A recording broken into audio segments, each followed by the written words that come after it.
Can you hear me now? The soundbar's doing something now. I can't believe I missed that.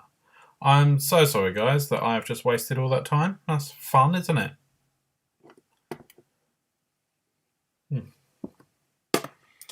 So, to re-explain what I'm doing, Black Orc, Blood Bowl team, I'm speed painting through the whole team in 2 days. I thought I'd paint their star player on stream because I want to put a bit more effort into him. They're very much going to be speed painted using easier techniques and stuff, so I want him to be a bit more special. Thought I'd take my time a little bit. I'm going to pin him because he's not on his base for whatever reason. Thank you for being so understanding, guys.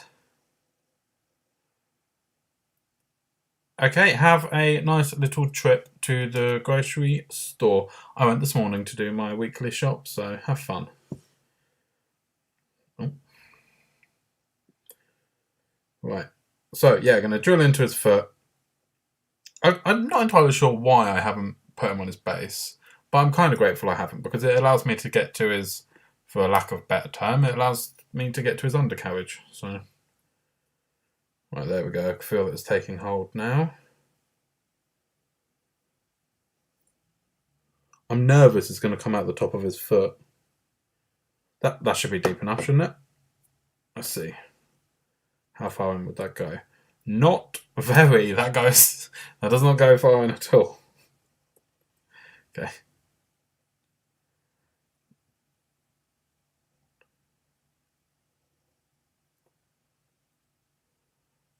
Okay. Let's have another look. It'll do. It'll do. Doesn't need to go in far as long as it's secure. So I'm going to get a tiny bit of super glue. I don't know how this thing still has stuff left in it. Every time I use it, I think it's run out, but it always managed to get another drop. See, straight away. Bloop. That's all I'm going to need. Pop that in there. And just going to leave it there to dry.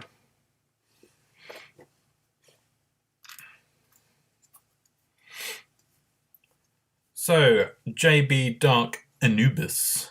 It's a pretty cool name. Edgy. Where are you from? I don't recognise you from a previous stream. I know Jean Baudard has dropped in before, mainly because I recognise his profile picture. I'll fix it. Now, let's put the drill away. Pin vice.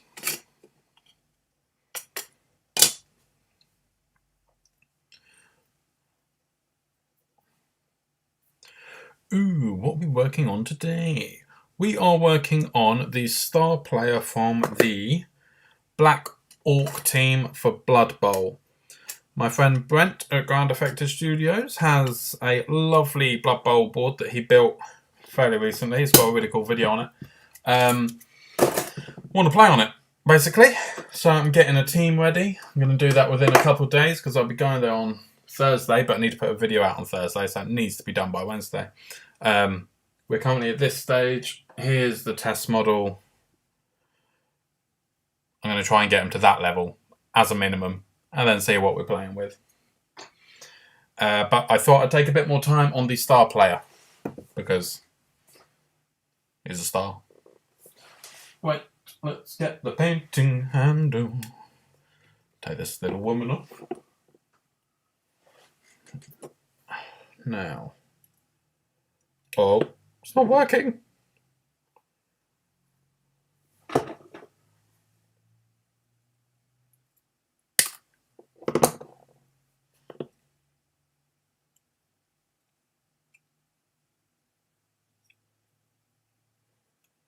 I have next to no experience with pinning for painting. I may end up just sticking this guy on the base because it's already annoying me. Heck yeah, Blood Bowl was so cool. I'm just getting into the 40k hobby, about to start a Dark Eldar army. Interesting that you're just getting into 40k, and yet you're referring to it as Dark Eldar and not Drakari. But cool, they are very, Snazzy army, that has not worked at all. You know what? I might just glue his foot to this and then snap him off afterwards. Do you think that's a good idea? Oh, it'll stick to my finger, but not the inside of the... Difficult. Have you done any other miniature agnostic kind of games before? Or just, yeah, have you been involved in the miniature hobby before this thing? Before 40k and your Dark Eldar? My first army was the Dark Angels. But I didn't actually want to start with 40k. I wanted to start with the Middle-earth strategy battle game, which at the time was just called The Hobbit, because that was the new thing. But none of my friends did, so I had to do it by myself. So I ended up starting 40k first, because that's what everybody else wanted to do. Where's my purple? So we're going to be painting the orc skin the way that I paint my orc skin for my 40k army, which is quite a lot of purple to begin with, and then mixing various greens into it as we go up. Now, I have way too many paints on my desk. Where is my purple? I have a feeling I put it back down here. Oh, did I just see it? That is emerald. That's definitely not purple.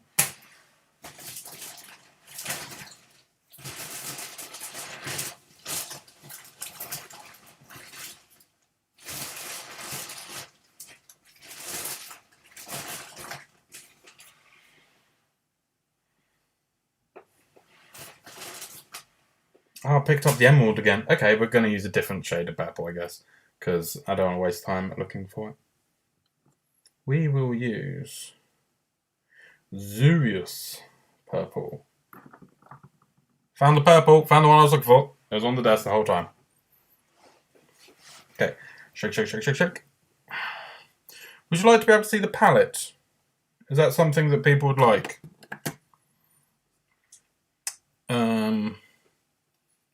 Yeah, I can try and make that work if you want to see it.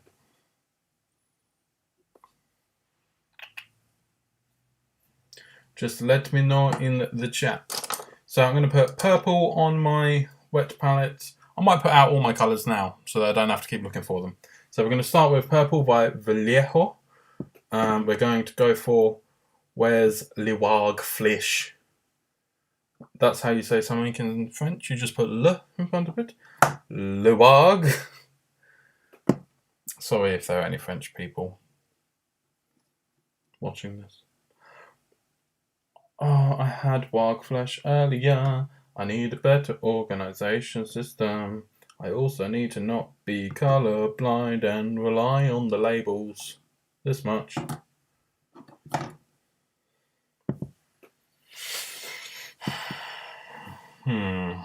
Okay.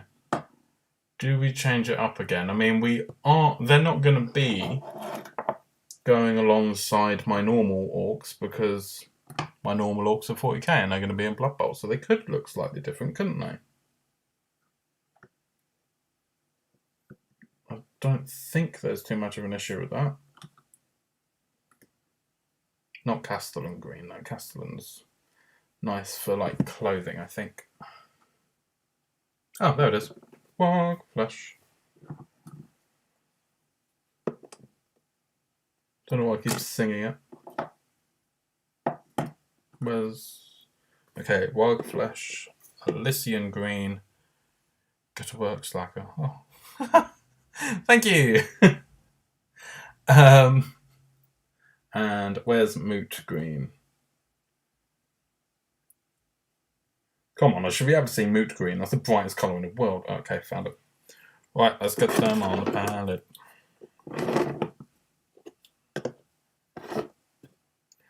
This is the order we're going to be using them in. We're going to be starting with purple, and then we're going to do a mix of that and Warg Flesh. Then after that, we'll be mixing... Well, I've got Lauren Forest out, got we? Then we'll be mixing Wild Flesh with Elysian Green. So I'm going to pop some. There is not much in here. Okay, there's enough. I could hear it.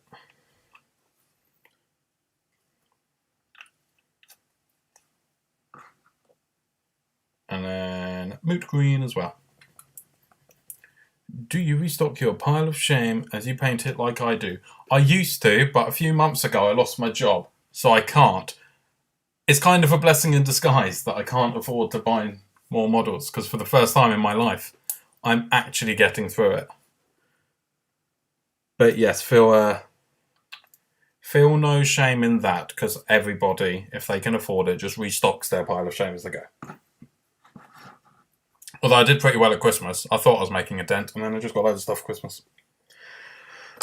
Right. First coat is going to be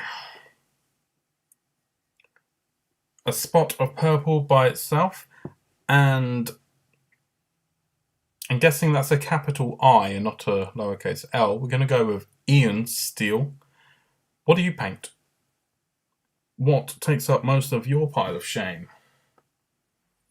Let's see if we can get this up there. Does that look alright? Or that looks okay. Right, I'm just going to really messily base coat all of the flesh with this purple.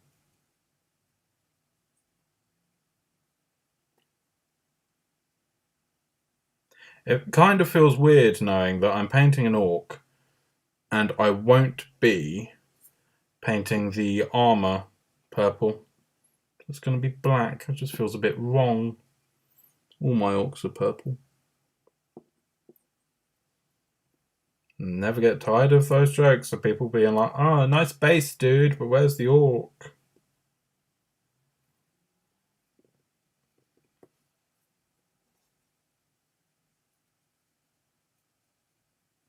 Like I said, being pretty messy with this, just stabbing at it. There's not that much exposed skin on here. It's kind of just the head, tricep areas, and calves. Oh, okay, and a little bit of his back there. What do you class that as? Because that's not his midriff, is it?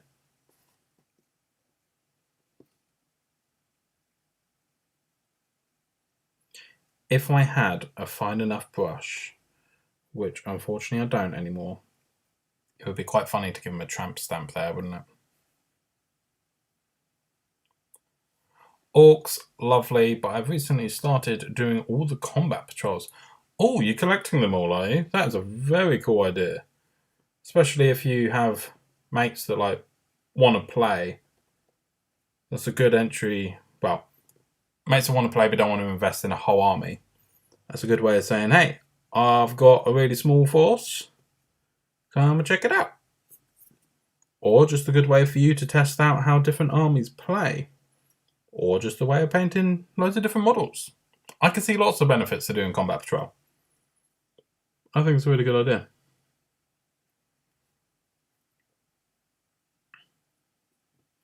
Especially as for most people that want to start 40k, they will normally buy combat patrol for their chosen army because it's often the cheapest way to do it, isn't it? Now, is this his actual hand? No, he is wearing a glove. He's wearing a fingerless glove. Okay, that's fine. Oh, starting to come loose from the blue tack.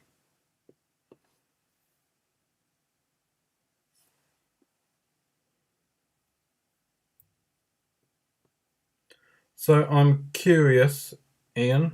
We're going to go with your name being Ian. You didn't confirm or deny if I missaid it. Am I right in thinking that maybe you found my YouTube channel through orcs? I'm interested to know how people find me and decide that they're going to waste their time watching me.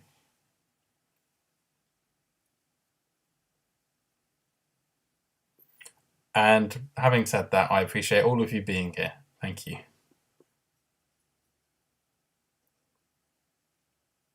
It's a nice change of pace to have people to talk to that I can't see, but know that I'm talking for a reason. because then I can't be accused of talking to myself like I always do. I mean, I never do that.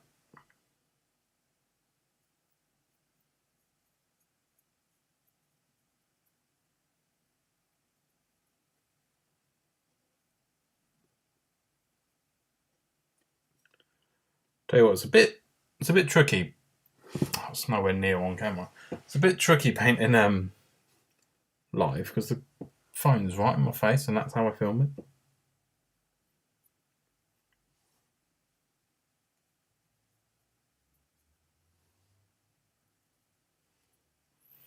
Okay, that's both the arms and his fingies. So I've just got to do his calves now.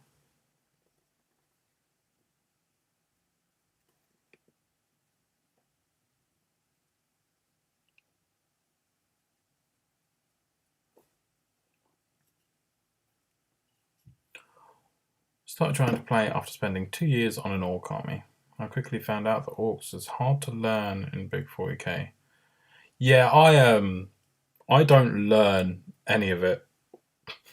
I play so rarely that there's no point in me like studying or really brushing up on how to play well. Instead, I just take what I think looks cool, smash a load of models together, and yeah. I'm really not that competitive about it. Don't get me wrong, if I play like 10 games in a row and I lose every single time, that does kind of suck, and it does start to remove the joy of the game a bit for me. But I kind of think playing as orcs as well lends itself to perhaps being a bit more silly with it, because I don't know, they don't seem like the best strategists, do they?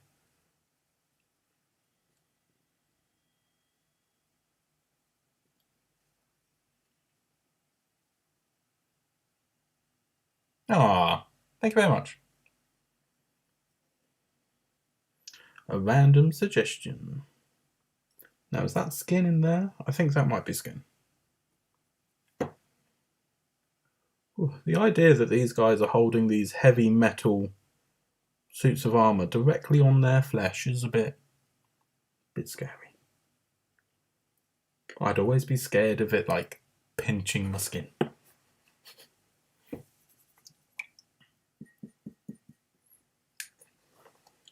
Right, now we're going to mix a little bit of this warg flesh with a bit of the purple. Maybe a little bit more of the green.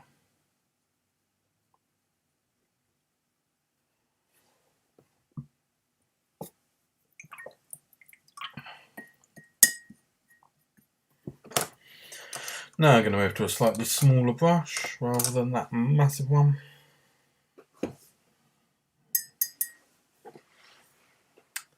I think I need a better way of holding this guy on the painting handle.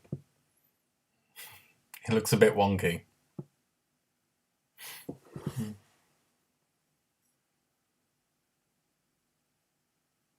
Should I just super glue him to the base and then snap him off to do it properly? Or just glue him on and have at it? Yeah, let's just glue him on. It's not that big a deal, is it? So getting him off this is a bit of a task.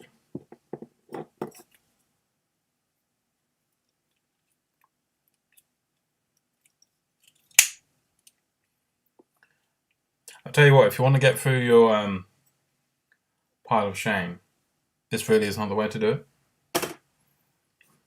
Live streaming just slows the painting process down. Just that's part of it. But also, I always just seem to choose to do a single thing. I should be like batch painting, really, shouldn't I? I've got like 50 termagants I need to paint. I'm never going to enjoy it, so I might as well do it when I've got people to talk to. That's not blue tank.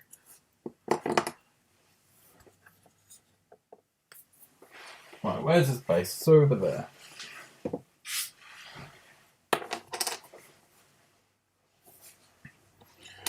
Need to make sure that this hole remains empty so that I can put the little footballs in there. Other than that, I'm pretty good to go.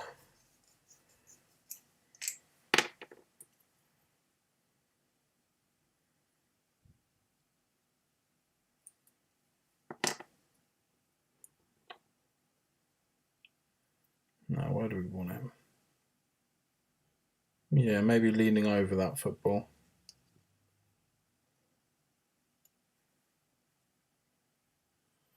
Now I've got to try and not glue him to myself.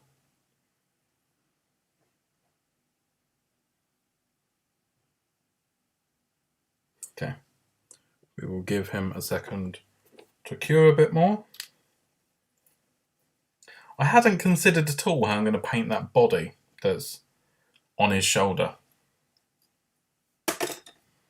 Seems a bit impractical, doesn't it, to lug around a whole human on your shoulder?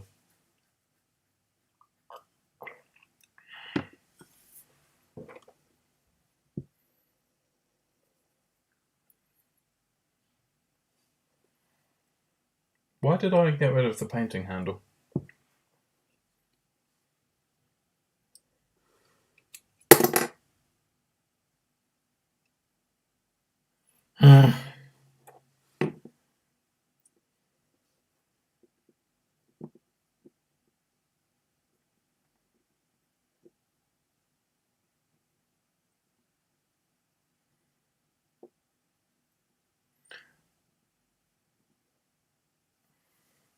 Now, do I use the stronger super glue for this?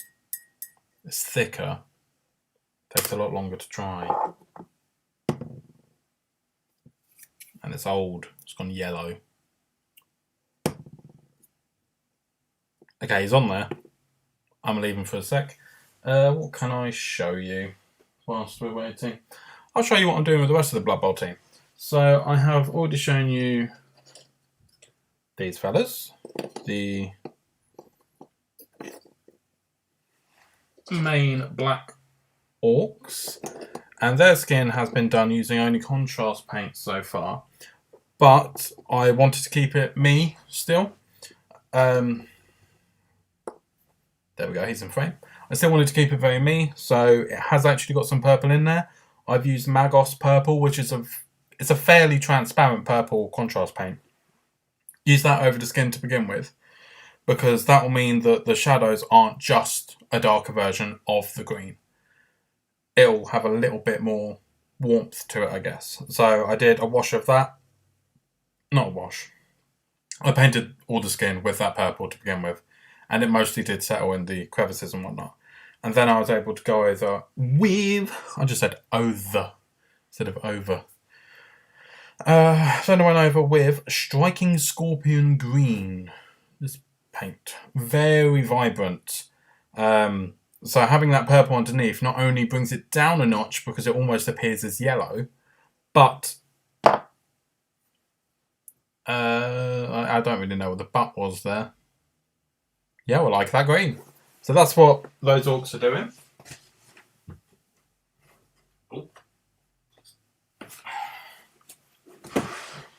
And this is what that green looks like by itself. See, very vibrant. And that's what I'm going to do for all of the goblins. Oh, it's got some kind of space. Haven't painted any of the others yet, but that is what they're going to look like. That kind of vibrancy is what I'm going to go for.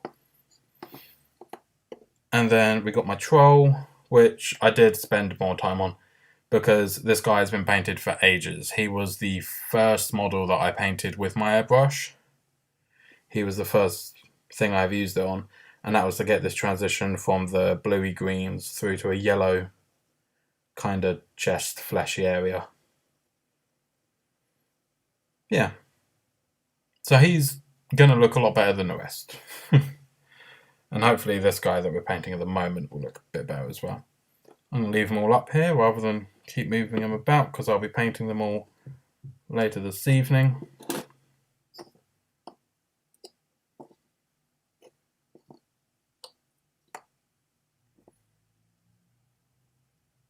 Okay, I think we might be able to start painting him now. So that mix of purple and green. We'll start on the more upward facing areas so that he doesn't fall off his base.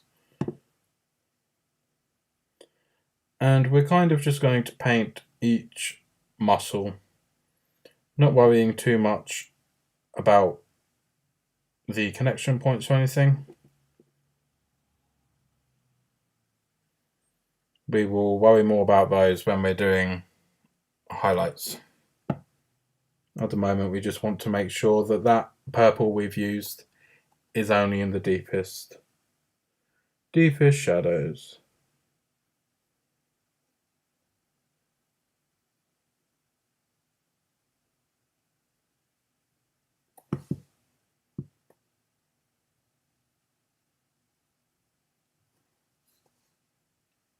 Okay. Now let's paint these fingers. Again, we're not being super fancy. We're just covering most of the area. I think I'll paint the tops, the sides, and leave the underside in that purple.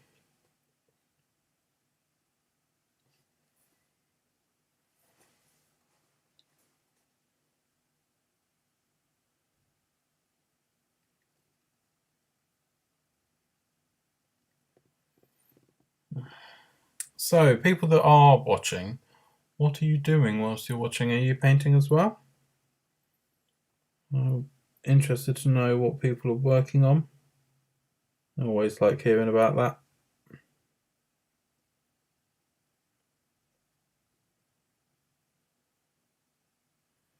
So even on the face, I'm not being super careful because this is the colour we want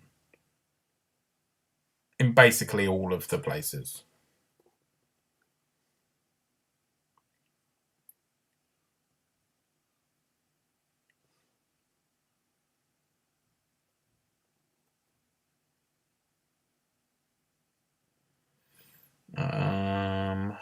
His arm bit back here.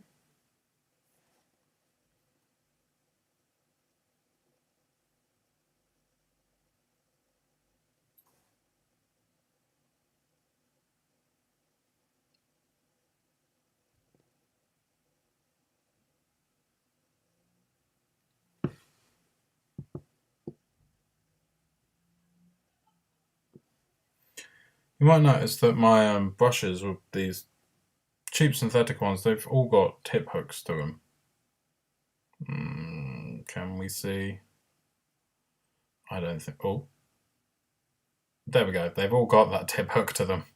But I'm just persevering because I'll be honest, I can't afford to buy new brushes, so I'm just using poopy ones, which in a way is good because it teaches you to like persevere with these kind of things, but also shows that it's possible. You don't need to have fancy brushes. They're great and they make everything a lot easier. Like I've had a couple Kolinsky brushes, the old Sable has, and they really do make things easier. But I don't think it necessarily makes you a better painter or anything. Just means that the results that you have the capability to reach, you will reach potentially a bit quicker because you're not having to work against your tools or anything.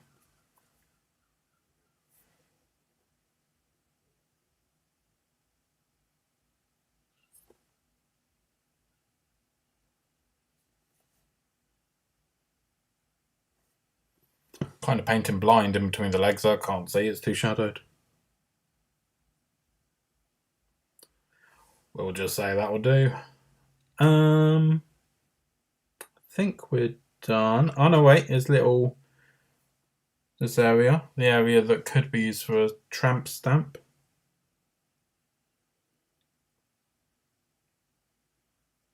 Okay, now we're done.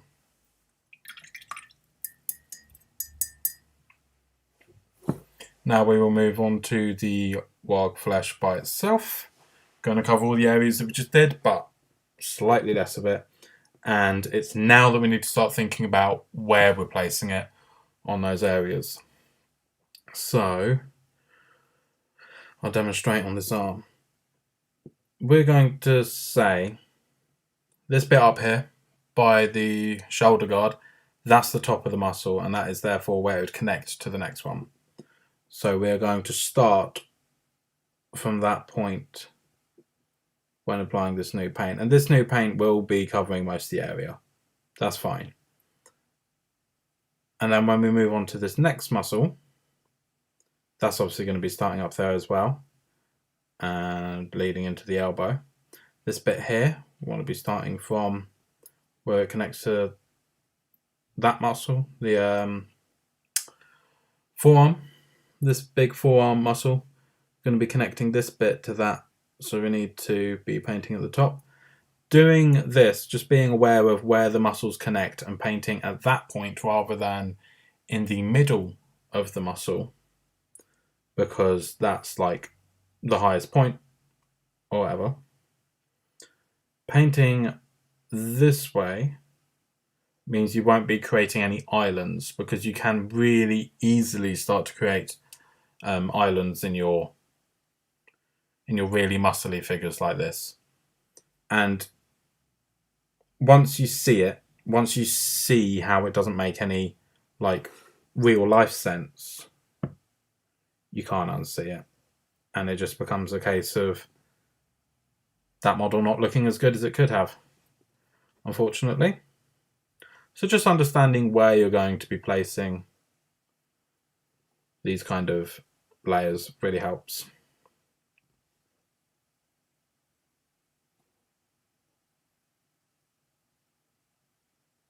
Now, I probably won't revisit under the arm again, but I just wanted to make sure that it definitely was green.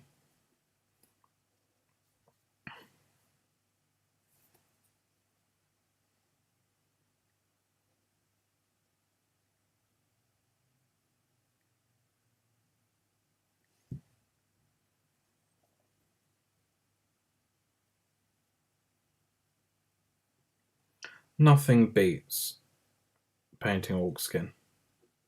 For me, nothing does.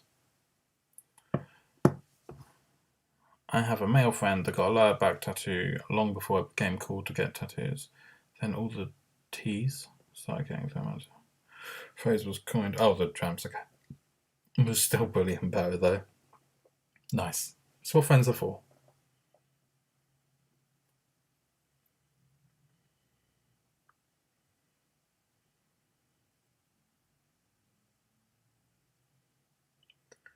It's strange how things like that get coined, isn't it?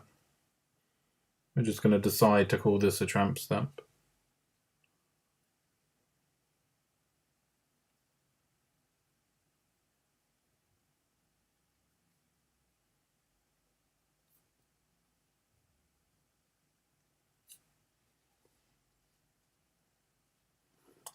I really can't see under there too well, so I'm not going to bother. I'm not going to bother doing that.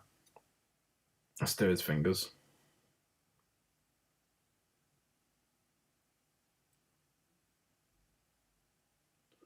Something else, when I'm painting orc skin, because I know I'm going to be doing so many layers because of how I like to paint the skin, I don't bother with doing like a few thin coats of each layer. I'll just do one, and if it doesn't have the best coverage, that's fine. I'm going to be painting over the top of it anyway with a different colour, so they all build up. And I think by having a little bit of the past colour show through, potentially helps blend them a bit. Maybe? Don't know. Okay, I was about to say I'm happy with this. I haven't done his face. For that, I'm going to use a slightly thinner brush that isn't hooked.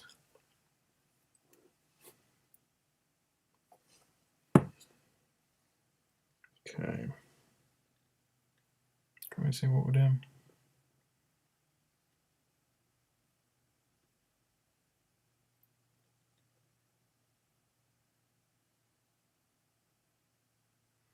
I can never decide if I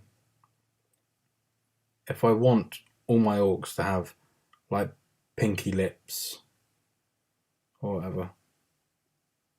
I have done it on a few, but on the vast majority of them, it's just green. I'm never sure, because I kind of like the effect on the ones that I have done a bit more fleshiness to the lips. I kind of like it. but I'm also not sure I can be bothered to come back and do it. Oh, okay. Just need to check what my phone battery is.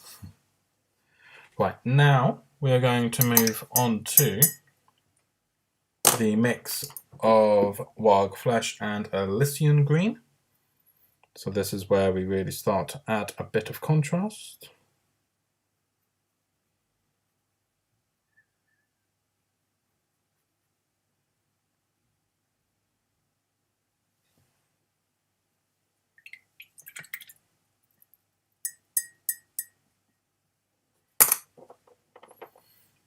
As we were just on the face, I think maybe I'll go straight back to the face. Nah, still back. We'll leave it. Yeah, it makes sense to paint the dry bits, doesn't it? Because if you keep working on a wet area, you can build up texture, which is always quite annoying. So, as I was saying before, where the muscle connects, on this one, right, you might be able to see it. There's a little reflective point at the top of the forearm muscle. That is where that muscle is specifically connecting to the one above it. So we want to make sure that that point is always going to be getting our newest layer, because that is the highest point on that muscle.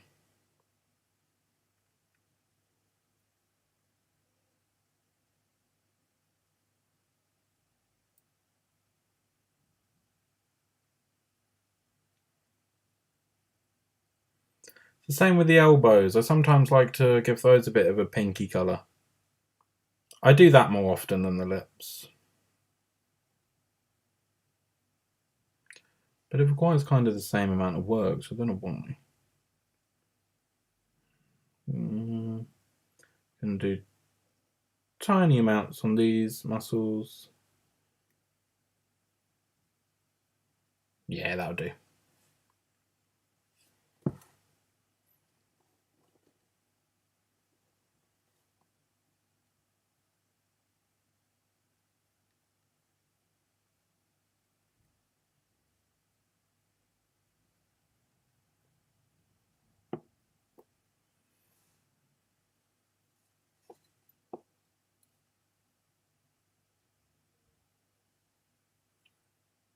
Now I'm undoing this bit because the arm's lifted up. Some light will be getting in there.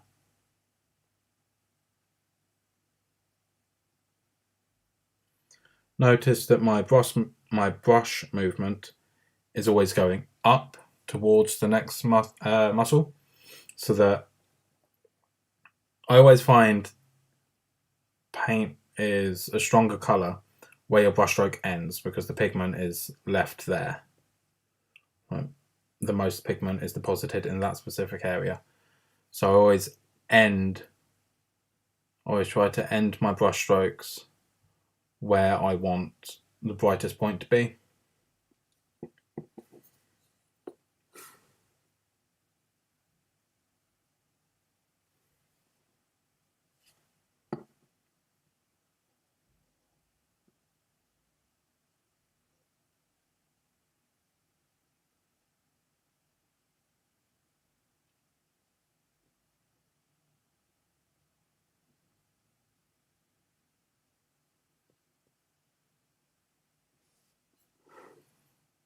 That's quite nice, I think.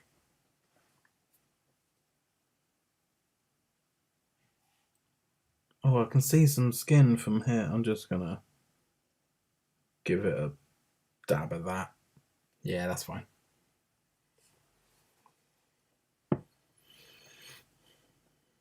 Onto the fingers. Now I'm going to start to be a bit more careful with which bits I'm applying it to. So I'm going to aim mostly for the knuckles.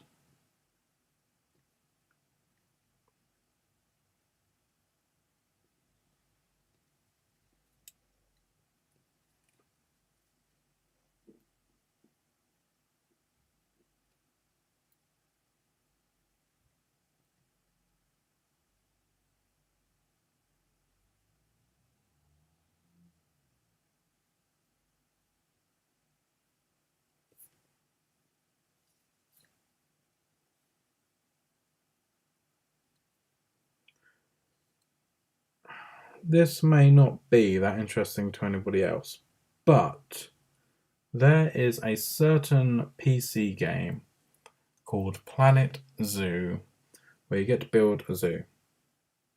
It's basically what it is. It's like Zoo Tycoon, if anybody ever played that.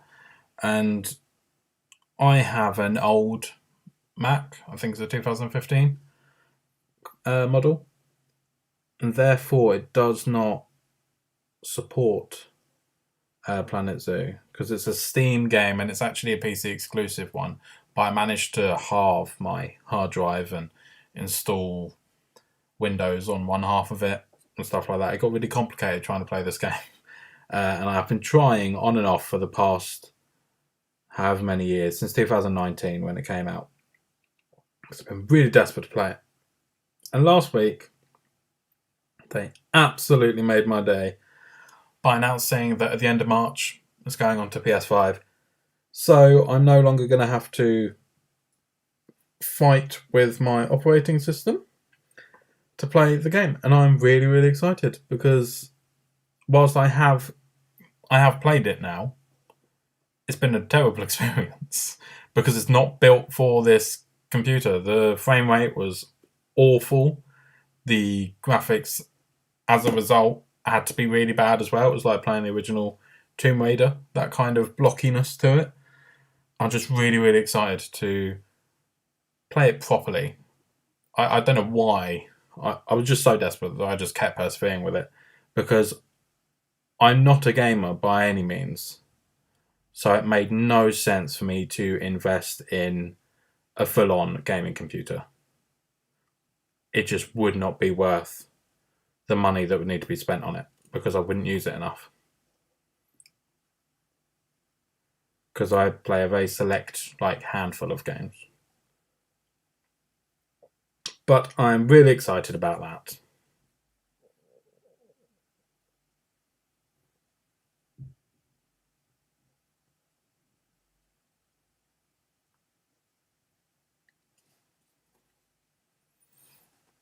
Okay, you can see where it's dried. It's become nowhere near as vibrant as what's going on down here. This wet paint is so much brighter than once it's dried, which is fine because as part of doing all these layers, I can really build up to something quite bright.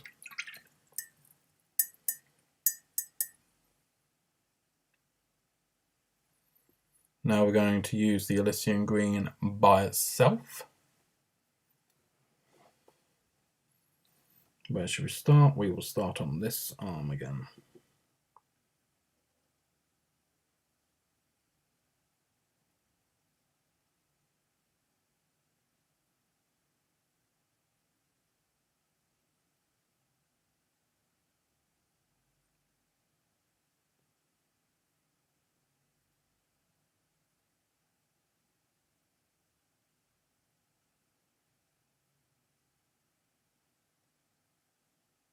I know it's quite frowned upon, but I often find myself using my fingers to wipe off paint if I've applied a bit too much to a certain area.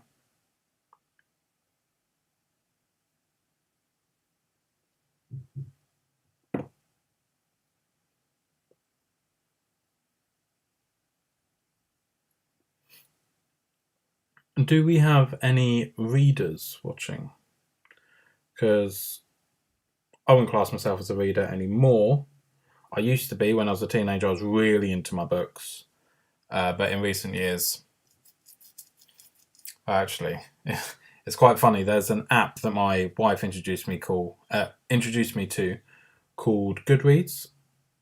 It's where you can kind of document what you've been reading, your thoughts on it, share your progress with friends that have the app, stuff like that. And they have a graph on how many books you've read each year. It's quite amusing if you look at it, because when I got back into the hobby, lockdown, the books dropped off massively. Before then, it was still all right, and then I got back into miniature painting, and it all just went wrong. But this year, I've started the year strong. I've already read one book, and I like to read a couple at a time. because I'm reading Entangled Life by Merlin Sheldrake, which is a book all about how fungus and mushrooms, how they operate in our world and the difference they make to our everyday lives that we don't really know about. And that's quite a heavy book, one that I like to kind of take a step back and kind of digest what I've read. So I like to take my time with that one and read it in smaller chunks. And then have another book on the go at the same time that I can maybe read before bed, something that's a bit more, I say easygoing, but it's a book about the two DEA agents that worked on the Pablo Escobar case to take him down.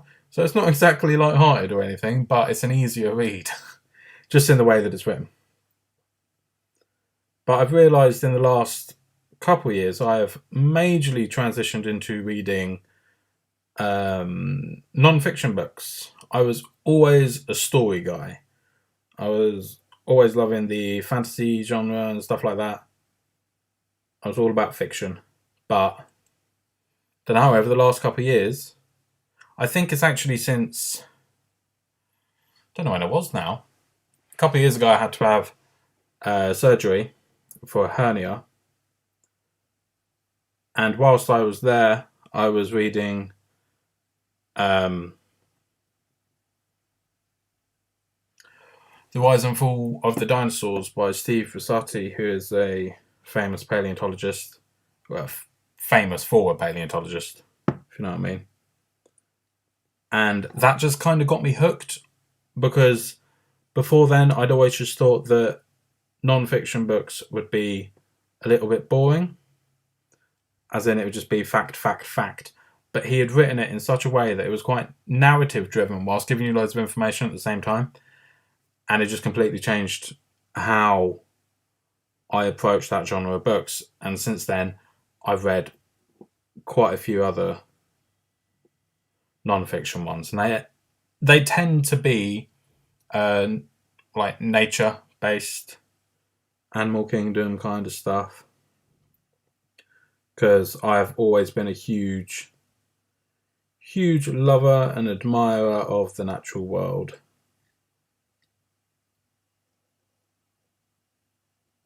And that has since been reflected in which books I choose to read. I think this is looking pretty good. I'm quite happy with this so far. My favourite book from last year was Born Free. It's weird, because it was written in the 50s about, I can't remember the name. It's Joy Adamson, and I can't remember the husband's name. But this couple that used to work out in, not work out as in like doing exercise, but they used to work in Africa. Ironically, killing lions that were getting too close to farmland or something that were disrupting the lives of the ordinary people, whilst chasing away poachers and stuff. So it's almost as if though it was kind of like they were culling lions rather than killing them to protect the people rather than just doing it for the joy of it, you know? Anyway, on one of these things, really annoyed that I can't remember the guy's name, but he found 3 lion cubs, and 2 of them ended up being taken to a zoo, and the 3rd one was deemed a bit too weak to go, and so the 2 of them raised this lion cub out in the wild, like, because they were always living in camps and stuff in the wild. But she kind of became part of the family, and she was really soft and gentle with them, would sleep in their bed and eat from Joy's hand and whatnot. She basically became their daughter. It's a story about this relationship of this lion called Elsa. And it's gorgeous, but because it was written in the 50s, their views and attitudes towards what it means for an animal to have a decent life. It's very strange compared to what we think of now. Because when the book came out, they would have been heroes. But looking at it now, they were killing the lions. They're the reason that Elsa was an orphan. So, a bit weird. But yeah, that was probably my favourite book of last year. Not that anybody asked. But you know, something to talk about. And I am really enjoying this Pablo Escobar book at the moment. Not to say that it's fun, but it is good. It's shocking, for definite. Man was a monster.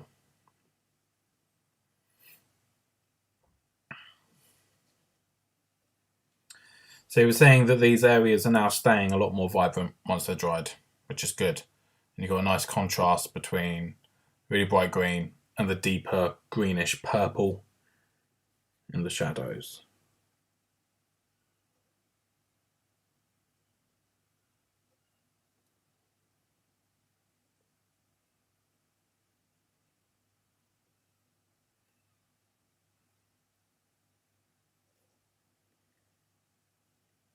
Okay. And now we're going to use Moot Green by itself.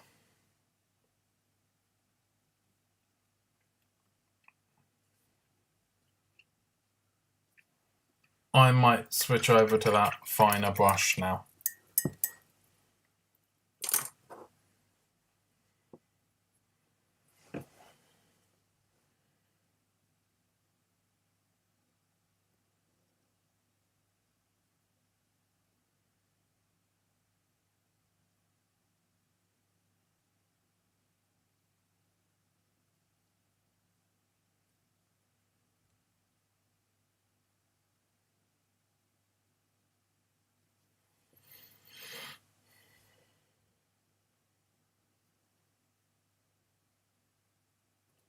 Do people want to see more orc-based videos on the channel?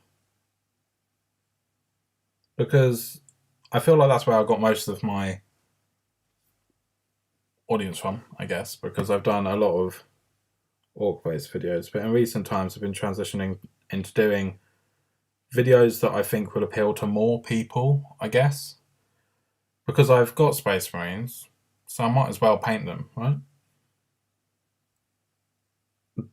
But I absolutely love painting the orcs.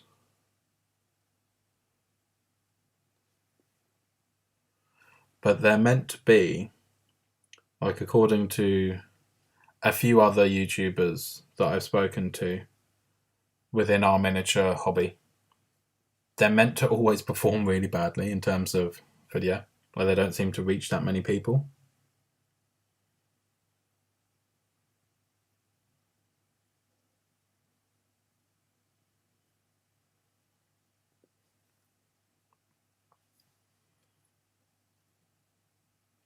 I really like how this calf is looking. I think the transition between colours is really nice.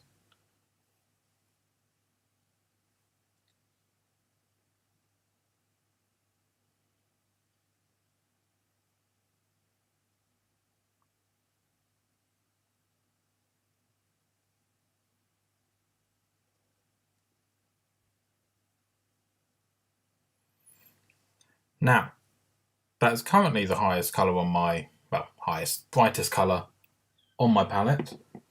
But I'm going to brighten it up a bit with some ice yellow. I think this is a fantastic highlight colour. I tend to never mix white into my highlights because it just desaturates it a bit.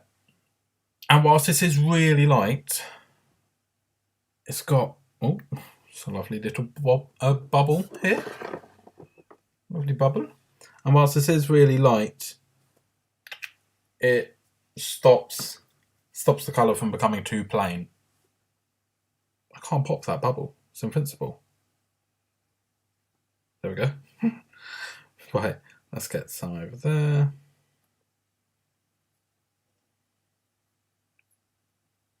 Should use another brush to mix this.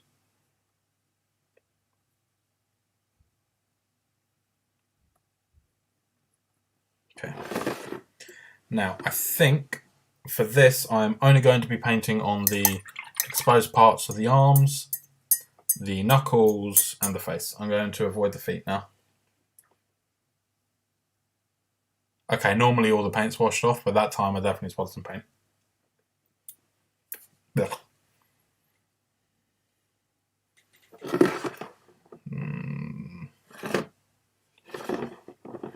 There we go, you can see the palette.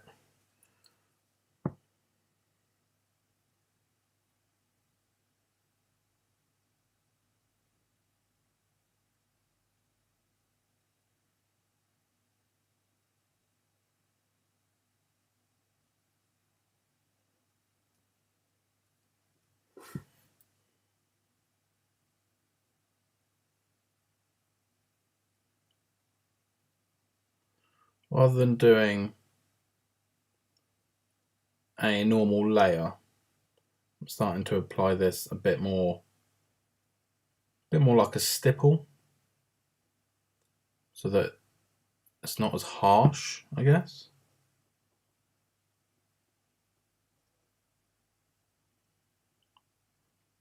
I think it looks pretty good that way.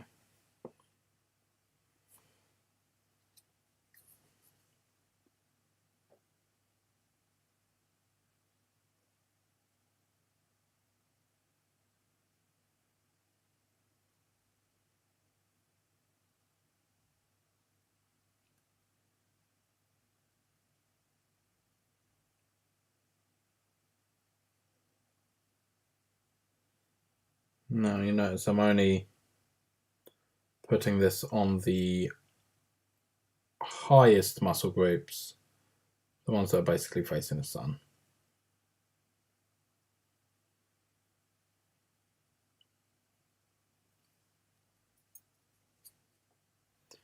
There we go. Now I don't need this to be too neat because, well, the rest of the team isn't going to be very neat, so it doesn't matter too much about this guy.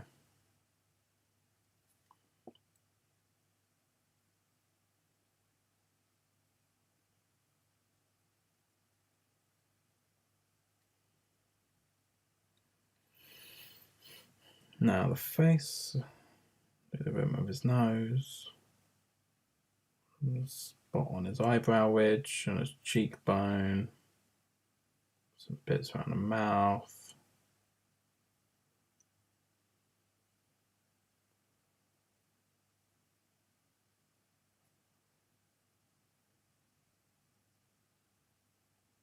Okay, I think I'm happy enough with that. Very last step for the face. It's going to be just some ice yellow by itself.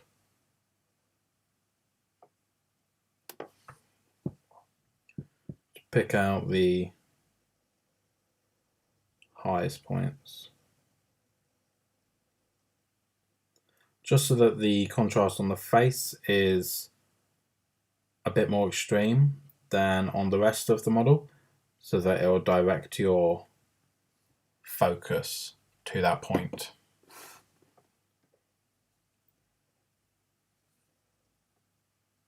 Okay, I'm happy with that. So, what part are we going to paint next? There's a lot of armor on this guy, so maybe we should tick that off. We can at least base coat it, can't we? And then it'll give us a better idea of what's left, I guess. Is his head meant to be exposed behind that skull? Nah, I think that's a bit of metal there, isn't it? Not entirely sure. But we'll say that's what it is. So we've got a lot of black metal going on. There's a load of leather straps. I think we're going to go for a... not too dark. Not too dark. We're going to go for maybe a Mornfang brown kind of leather. So fairly reddish. And then the shorts. What colour should we do the shorts? Don't want them to be black, but I don't want them to be like stealing the show by any means. So maybe they could be a dark green or something. Dark red, maybe. Red would work well with the green. Don't know, we'll make that decision when we get to it. For now, we are going to start applying some of the black.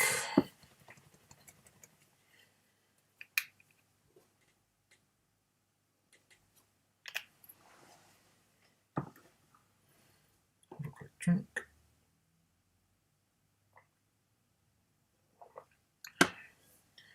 Okay.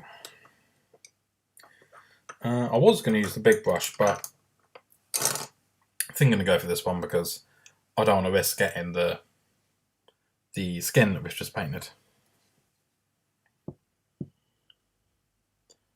Now just going to base coat all of these armor panels in black. This is Vallejo's black. I like it because it's quite a matte black, opposed to Abaddon black by... I've got some on a skin. Opposed to Abaddon black by Citadel, which is very glossy. There we go.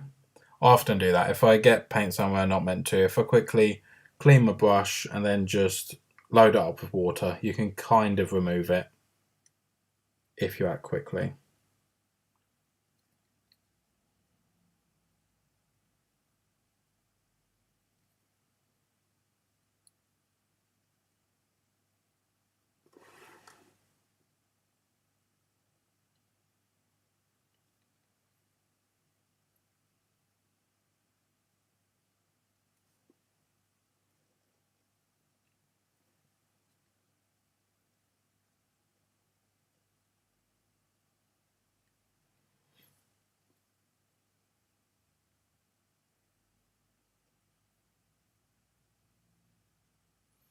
And I'm back with my Monster Blue low carb. Nice. I take it you're talking about the Monster Energy drink and not Sully from Monsters Inc. You're not drinking him, are you? That would be awkward. I personally, not an energy drinker. Not an energy drinker. Not an energy drink drinker. However, when me and my dad used to go to the midnight releases for the latest Marvel films, because we both had very physical jobs, because we worked on building sites, we would always need to get energy drinks for that event. And my dad always reacted really weirdly to him, as if though his brain was on fire. It was quite funny.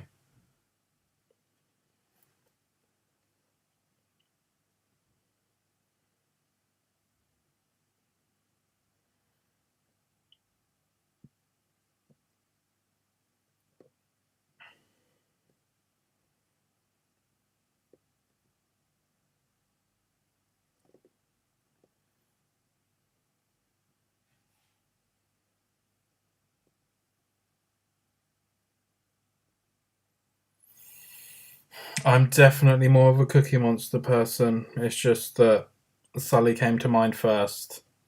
I am the size I am because I'm a chocoholic. It is a problem.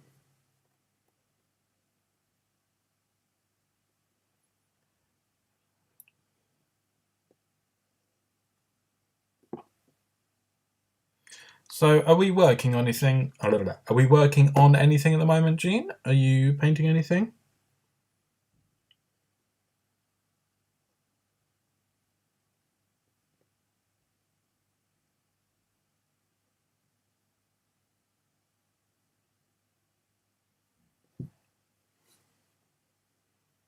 Have to keep checking that this guy's actually in frame, because I'm quite aware of the fact that I kept moving him out. Sorry about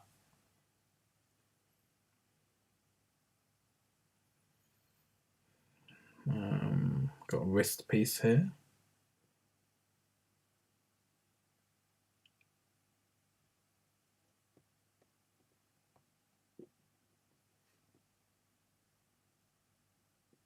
Well, do tell, Jean. Don't go teasing us like that, just saying I am working on something. You've got to tell us what.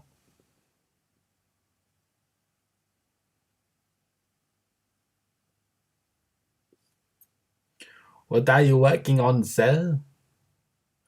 Should I be painting this little panel that attaches the blade thing to his hand? Should I be painting that black? Or should that just be a general metallic colour? Let me know. I've been struggling to get back into the working bench, so maybe it'll be easier to terminate as done alongside you guys. Join us.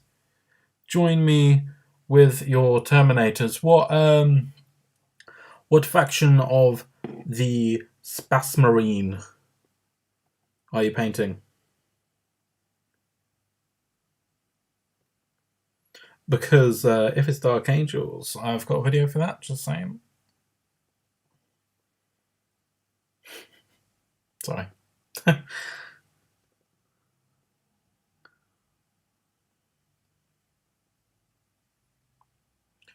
a shame, like any other hobbyist. Yep. Yeah, screw it. Oh man, I wasn't able to get the Deathwing. That box set, I really, really wanted it. Because Belial was one of the first things I got outside of the Dark Vengeance box set when I first started playing. When I first started playing 40k back in 2013. And my friends used to be terrified of him. With good reason as well. He was a monster. But I've always hated that model. So I was really happy on Christmas Day when they announced that. Just gutted I couldn't get a copy for myself. Good. Get some paint on those. Get some paint on those models. Although, I gotta say, I'm not that keen on the new Deathwing Knights. I personally prefer the old ones. I don't know what it is. There's something about their new shape I'm not that fond of.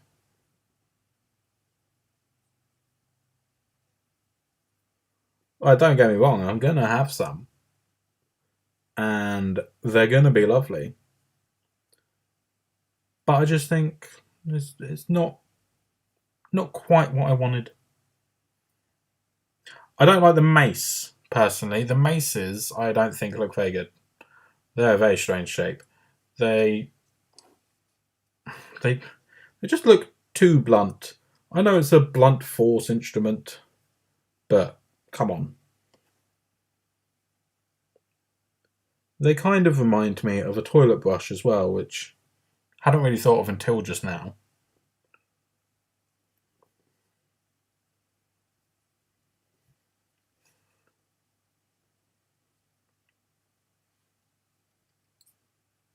Is that all the black armour on his head? Oh no, wait, we're going to say this bit behind the skull is, aren't we?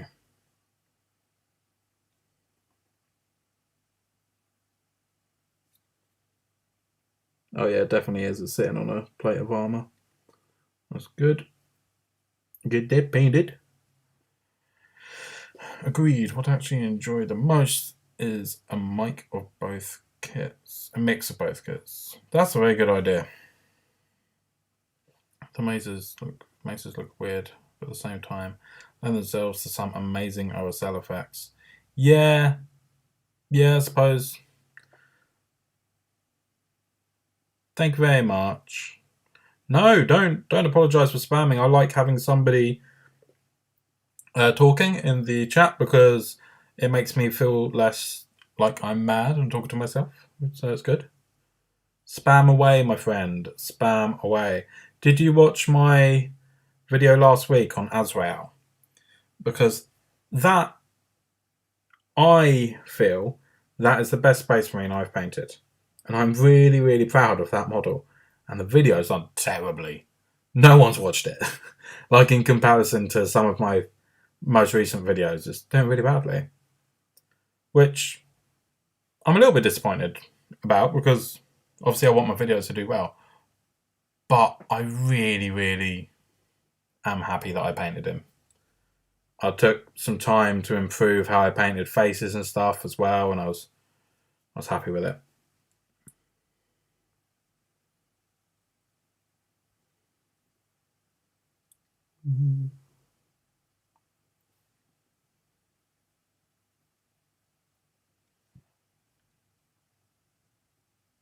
Thank you very much. I really enjoy doing the wet blending on capes. The purple to red thing, I really like doing that. I'm just not overly fond of the bone colour cape that the box art has. Like, it's cool, but I don't know. I think the purple works better. Don't know why. Just personal taste, I guess. I mean, as we've seen with the skin here, and we've seen with a lot of my other painting videos and whatnot, I just seem to work purple into everything somehow. There's a lot of awkward space behind this head. I need to start thinking when I'm building models about how I'm going to paint them. Should have left this head off.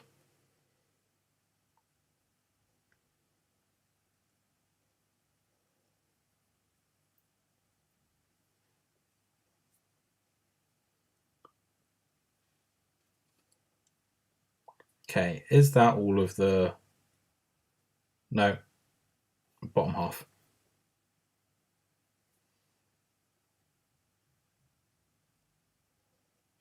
I know, he's never been on the battlefield before, is he? Looking at that. That's freshly washed. Maybe that's what his watcher's for. His watcher in the dark just washes his cape. He shouldn't be carrying the helmet or a sword or whatever. He should just be carrying a little box of detergent and a brush. Don't worry, sir. I keep your cape clean. Scrub, scrub.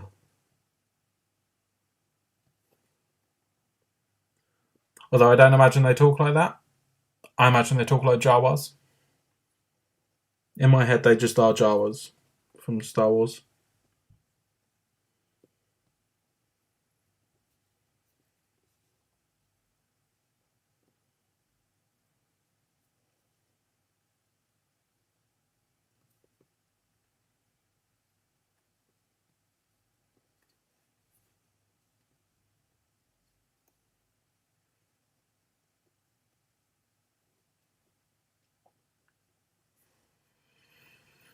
Now the question is, when do I paint Lionel Johnson? Because I've got him in my box, like in a box, waiting in my pile of shame. And as the video quality isn't the best for this live stream, I don't really know how to improve it. I'm not going to do that on a live stream despite it being in my pile of shame. That will be a video.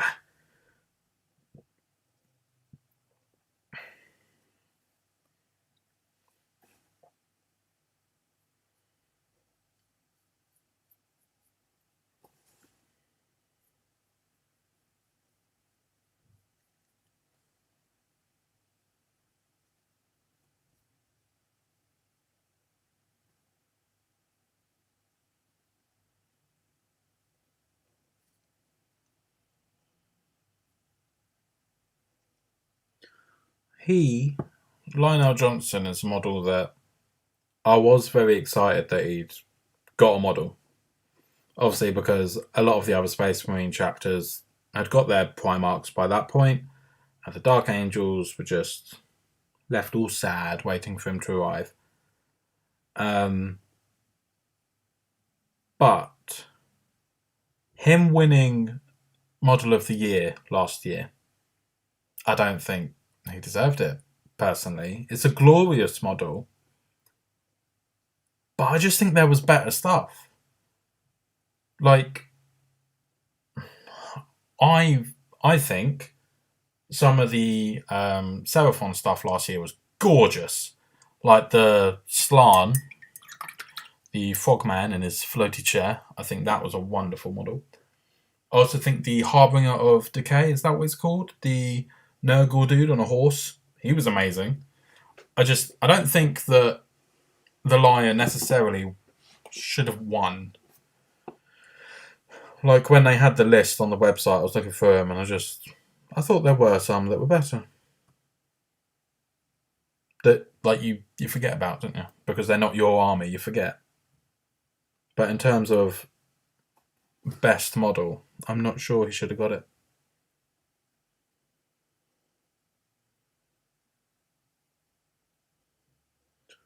Okay, I think I'm about to move on from the blacks. I might now base coat all of the leathers.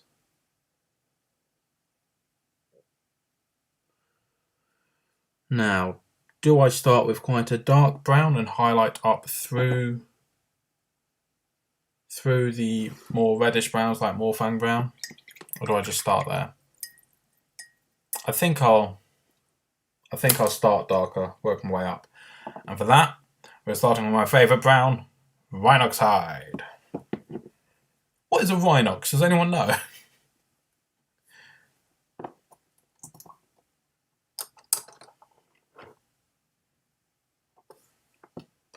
I always quite like that when I find out. I don't know. When I start looking at a new army, not to buy it or anything, it's just learning more about something. And a certain name will come up, and I'm like, whoa, that's where that paint comes from.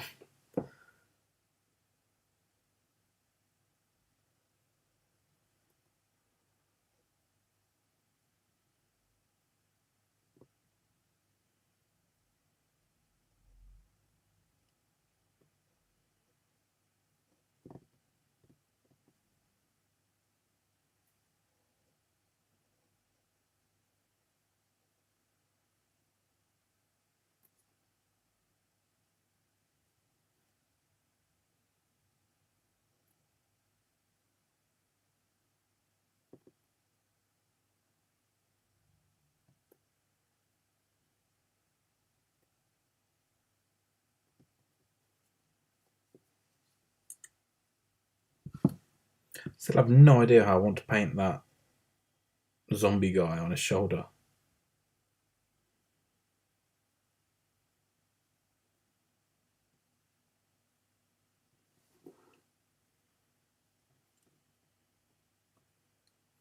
That is probably going to need another coat. It's gone on quite thin. I think I'll do his gloves in this leather colour as well.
Now, same as last week, we will be finishing up at about 5:30 today.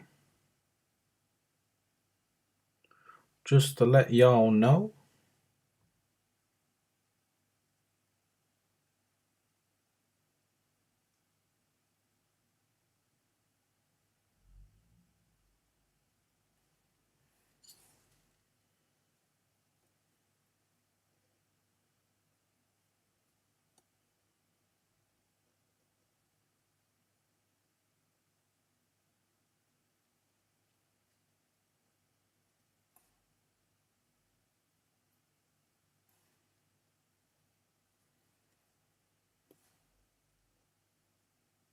Over the weekend, I was at my mother-in-law's, and her and my wife went out to watch a stage show. So I was by myself a few hours, and I found an app on her TV called Pop. It's just kids' TV programs. So I started watching Pokemon Adventures. I love Pokemon. Pokemon's been a big part of me for a while, for quite a long time. And that series in particular is one I hadn't watched before. But the theme tune is done by one of my favourite bands, a band that I have followed for a long time, since I was in. I remember discovering them whilst I was at school on YouTube. So I would have been in year 9, I think, which would have made me an age that I can't figure out right now. But yeah, I've been to a couple of their concerts and all that, and when I found out they were going to be doing the theme tune to a Pokemon series, lost my mind. But I didn't really have a way of watching it when it came out. So I was quite happy to find that there was a way to watch it when I was at my mother-in-law's. And I found out you can use that app by just visiting their website. So today, whilst I've been painting, I've just been watching Pokemon, and I love it.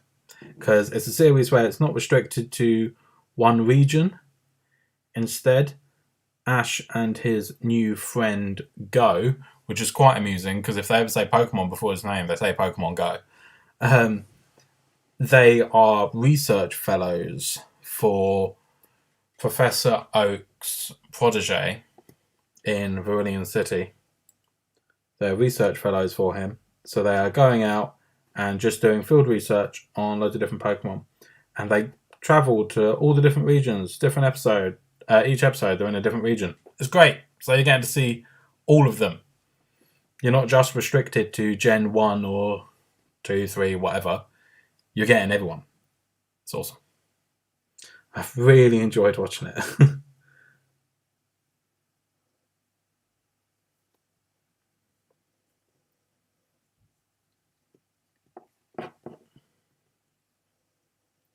Unfortunately, Pokemon is one of those companies that are they're pretty hot on their copyright rules and stuff.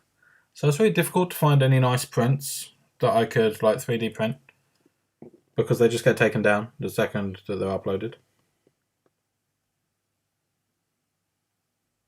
Which is a shame because they're not producing any 3D prints. If they were, I'd be more than happy to buy them from the Pokemon company. That's fine.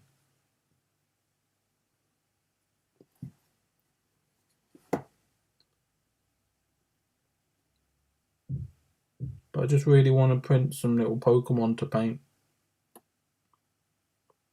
To have my own physical Pokedex. Be great. Keep meaning to hang this up, but I haven't got anywhere to hang it yet. Well, I have. I just haven't done it. But look, right next to me, I've got the Gen 1 Pokemon poster. Just knocked over an A3 pack of paper, but oh well.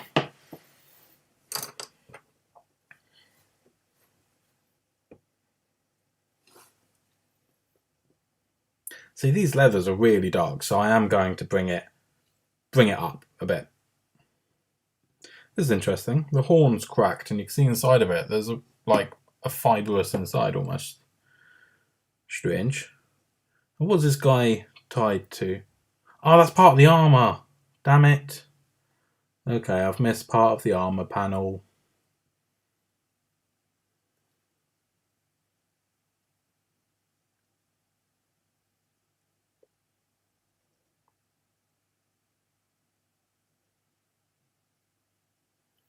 I'll have to come back and paint that again in a minute.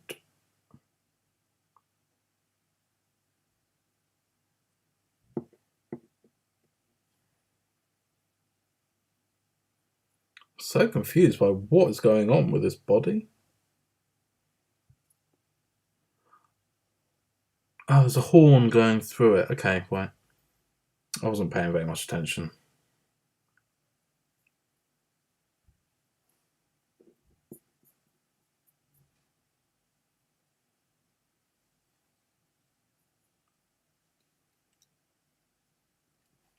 Oh, that is not a series of leather straps. That is the spinal cord.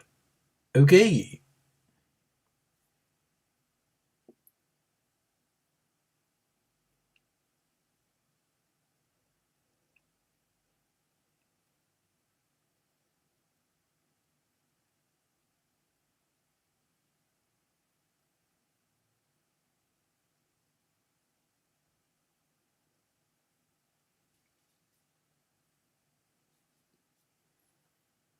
Got a few leather straps on his arm.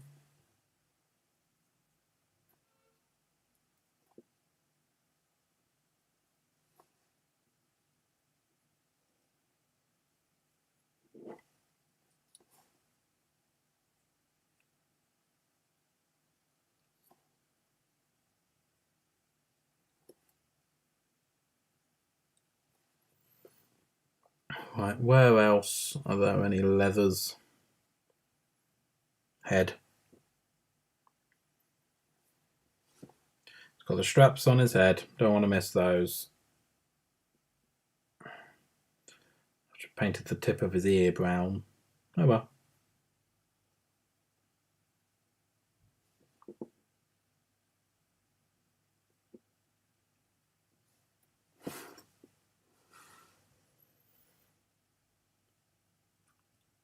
I think we've made some pretty decent progress on this guy for an hour and a half. I think it's pretty good. Like, the skin's done. Skin is finished. I'm starting to introduce the base coats for different colours, which will make things easier later. I'm pretty happy with this progress.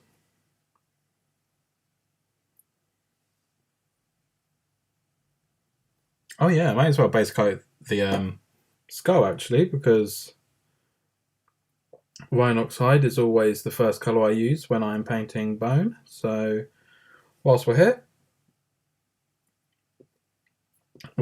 and using that colour, it would make sense.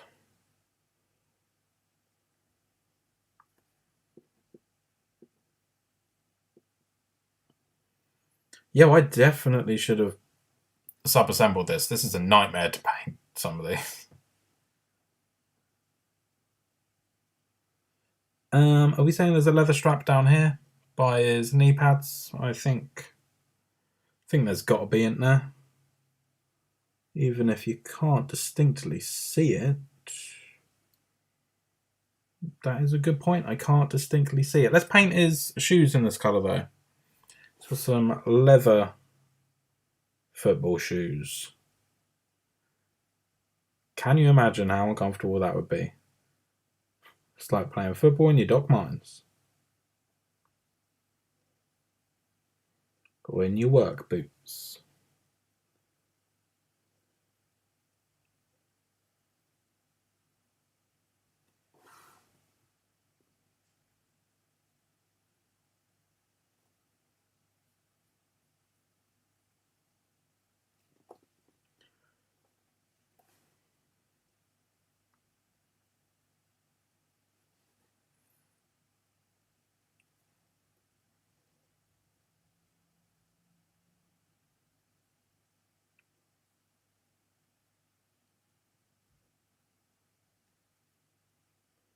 See, now this is why I'm not putting loads of effort into the main guys for the Blood Bowl team. The other, how many are there? Oh, they're right in front of me. The other 6 orcs. The reason I'm not putting that much effort in is because it would take me forever. So this guy's getting some special treatment being a star player, just to make him look extra pretty. Everyone else, speed painting, so that I can play a game. Not that there's anything wrong with playing with grey miniatures. I'd like to point that out. I know I'm all about painting, but there is no shame in bringing grey miniatures to the table. If you don't want to paint them, you don't want to paint them. If you can't paint them in time, you can't paint them in time. It's fine. There's a weird stigma about it, I think. Just try to ignore it. Try to ignore that stigma. Just painting that bit of black I missed.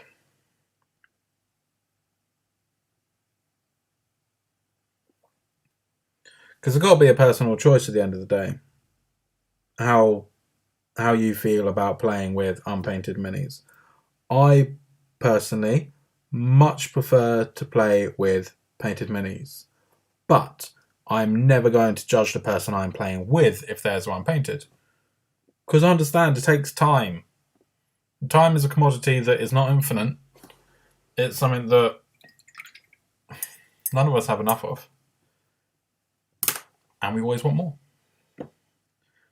So you've got to dedicate the time that you can to the things that you feel most important. So no stress at all. People that do judge others for having non-painted minis, I think that's pretty poopy. And you should stop. It's my life advice. I think that's poopy. You should stop. I've just seen more. What is that? Is that armor or skin? I think I've just seen some skin I haven't painted. It's in such a difficult to see area. Ooh, that brush was not cleaned enough. Ooh. Yum. It's in such a difficult to see area that I'm just going to use nearly the darkest colour. In there. In there. Yeah. Okay.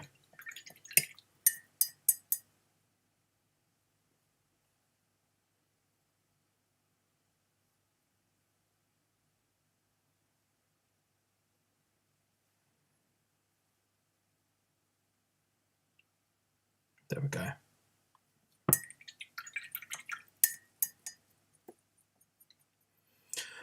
I think I'm going to have to do a couple more coats on some of these browns.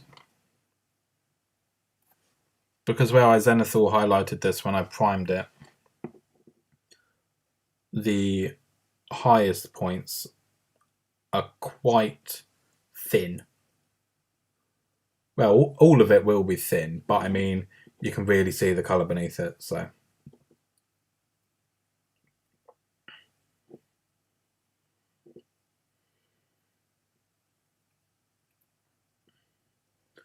That's why, if your model is going to be generally quite dark, it's always a good idea to prime it black, because then black showing through it isn't too much of an issue.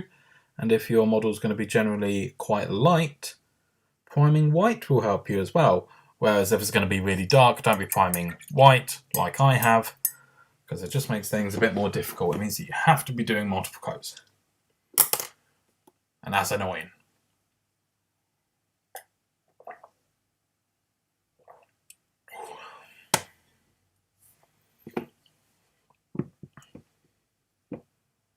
I think my favourite thing about painting Blood Bowl minis so far is doing a base. I love this little football pitch base. How I do it is I paint some mud, normal muddy kind of base like this. I'll do dry brushes and stuff to bring out the textures and whatnot. Then I'll dab a load of PVA over it, stick some of this grass on, and haven't done it in a while, so I don't think I have any on hand, but I know where they are. Then I will use a lollipop stick and I will paint one edge of it, not the large edge, like the really thin edge. I'll paint one of those edges with a white paint, and then I will simply press it onto the base like that, leaving a white line. I've got to have some that don't have a white line though, because there aren't lines all over a football pitch, are there? But they just look so much better with them. And I like that it's not perfect, that it comes out quite patchy like this. It's really thick here, bit thinner in the middle, gets thick again. Then same with this guy, it's really thick at the front, but it thins out quite a bit at the back. I like that because Blood Bowl is to me, it seems like such a disorganised game. I know that it is quite complex and all that, at least to play it, but the sport itself seems like a bit of a mess. So I like the idea that the pitch isn't perfect either. I think it would be quite cool to theme the bases depending on what team you're playing. This team, because it was my first lot, I just decided I'm going to do a general football pitch so that I can use it in any game, you know. But if I was to theme it as if they're playing on their own pitch, I would use a much browner, dried, dead grass, because there's no way the orcs are looking after their pitch, is there? This is a lush green, this grass. This is well looked after grass. This is an elven pitch. For Nurgle, it could just be like piles of goo in amongst mud kind of thing. You could really theme it. I think it'd be quite funny. And if you keep putting these lines on there, whether they be white or a different colour, whatever, it will indicate that it is a pitch and not just, I don't know, a texture. So I think that could be quite funny. Maybe I'll do that if I do another team. Which I think I will, because I got this team from the is it 3rd edition? What they're on now? I got it from the starter box set, and that comes with a human team as well. So I want to get that painted at some point as well, so that I can actually play at home, you know, if I wanted to. Because even though it's not English football, my father-in-law's really into football, and I think I could get him to play. So having both the teams painted would be pretty cool for that reason. And even if not, you know, it'd be nice to have them both painted for display purposes.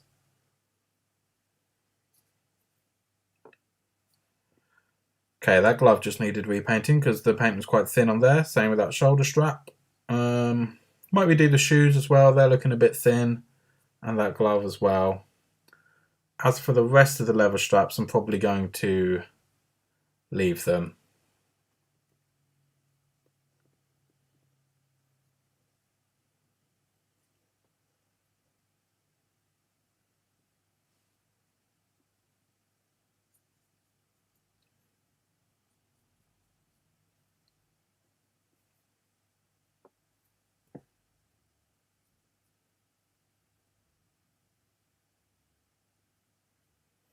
Have to be really careful down by the feet because I don't want to be painting on the leg skin.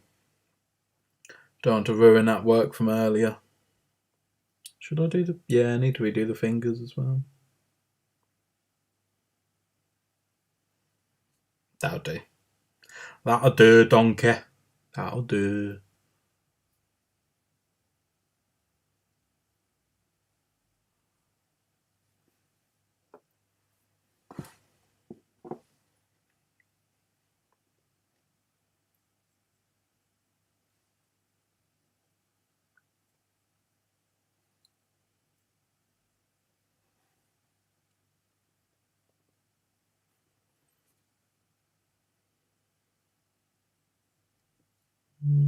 Okay, I think leathers wise. Oh no, look, the side of that strap hasn't been painted, only the top.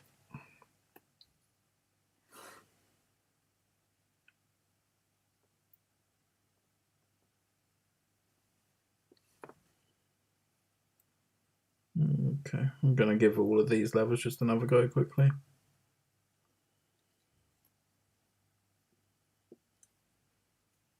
Yeah, that'll do. Okay, I think leathers wise, I'm happy with that base coat. Now, shorts. Do I want to go red? I don't know if I do want to do them red. Have I got any other paint on them? Not really anything else on them. So I might use a contrast paint. Think I'm going to use a Keelian green because I really like that colour. Here it is. Chic! Don't know what colour to do his hair either. Maybe try and do a nice white. That'd be really difficult, but it would contrast nicely against the black. Especially as that's not his real hair. Would be funny if it was though, wouldn't it? If the orcs were all able to do their own L'Oreal adverts. You're worth it.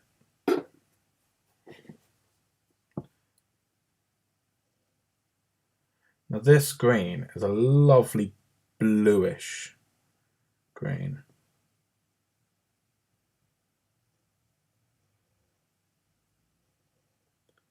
And I'm just going to work it into all of the trousers.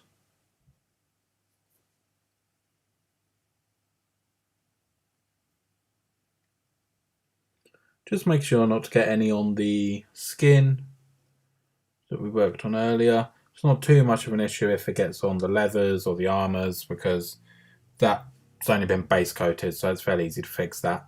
But because of all the layers for the skin, it's a bit more of an issue.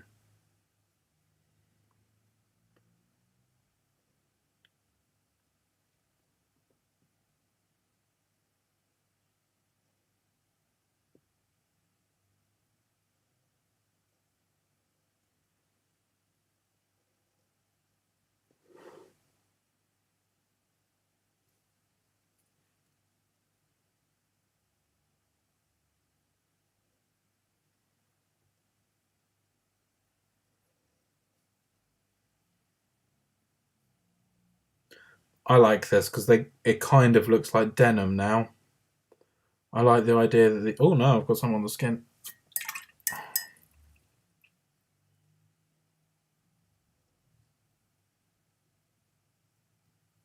There we go.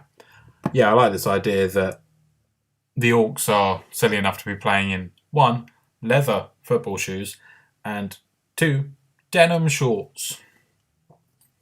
The orcs play football in jorts. Perfect.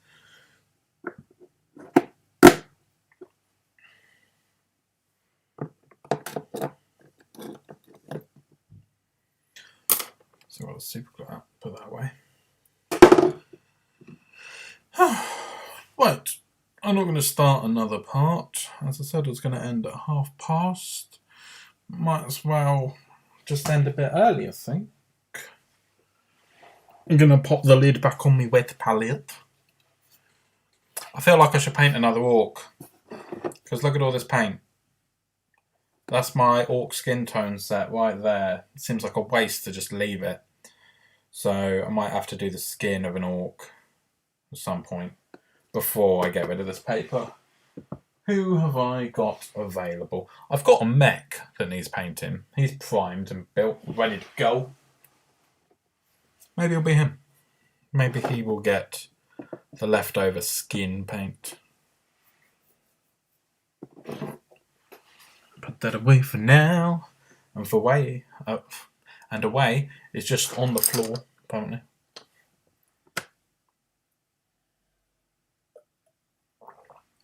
So, let's see where this Blood Bowl team stands at the moment.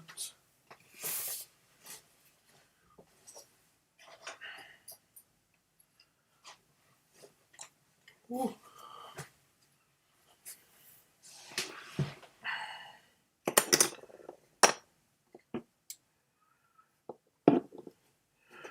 We have 5 unpainted goblins, or Gretchen.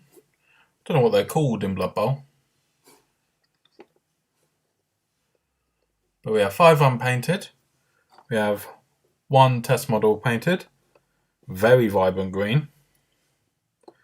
And then we have 5 of the actual big boy orcs that they're skinned, but not as in the skin's been removed. The skin has been painted. And then we've got the test model painted as well. We have our Troggoth guy our troll and his goblin, which is fully painted. And this is how far I could push the armour. We're going to see if we've got enough time to do that with all the chipping and the rust effects and stuff. We will see if that's how far we can get these guys. And then what we've done over the last almost 2 hours. What we've done over the last 2 hours on this guy, I'm pretty happy with it. I think the skin looks lovely jubbly. We've base coated some other stuff to get going. So yeah, wish me luck. I need to try and get these done within the next couple of days. Doesn't seem plausible, does it? Okay. So, thank you all very much for having joined me. It's been good fun again. I did it last week at the exact same time, 3:30 on Le Monde. So it looks like it might become a regular thing because I'm quite enjoying it. It's a good way to get through those projects that I don't think will do too well for a full video. And yeah, there's not really another point there. So yeah, thank you all for watching. I will see you guys later when hopefully on Thursday there'll be a video showing